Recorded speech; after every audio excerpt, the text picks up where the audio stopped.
கிட்டத்தட்ட 1,00,00,000 பேரோட வாக்காளரை நீக்கியிருக்காங்கன்னா, இது வரைக்கும் இப்ப நடந்த அரசியல்ல கொஞ்சம் நம்மளுக்கு பயமா தான் இருந்திருக்கு. இறந்தவர்களுக்கெல்லாம் ஓட்டு போட வச்சிருக்காங்க. டபுள் என்ட்ரி இருந்திருக்கு. நெறைய பேர் கள்ள ஓட்டு போட்டு தான் திமுக ஜெயிச்சிருக்காங்க. இதுவும் ஒரு காரணம் திமுகவுக்கு ஒரு தொடர் நடுங்கிற விஷயமா நடந்திருக்கு. இன்னொன்னு விஜயோட என்ட்ரி. அதனால பயந்து இப்ப இதனால ஸ்டாலின் தொடர் நடுங்கி பெண்களுக்கு ரூ. 1000 இன்னைக்கு கொடுக்குறார். 17 லட்சம் பேருக்கு எலெக்ஷன் பயங்கரமா சூடு பிடிச்சிருக்கு. 80 லட்சம் பேர் வாக்காளர்கள் நீக்கியிருக்காங்கன்னா, அப்ப நம்மளோட அரசாங்க ஊழியர்கள் என்ன பண்ணியிருக்கிறாங்க? அரசாங்க ஊழியர்களை நிர்வாக சீர்கேடு அவங்க மேல பழி போடலாமா? இல்ல கட்சிகள் தான் தப்பு பண்ணியிருக்காங்களா? அப்படிங்கிறது தெரியல.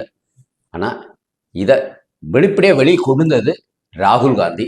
இதனாலேயே காங்கிரஸை வெளியில தள்ளலான்னு தள்ளுவாங்க ஸ்டாலின்.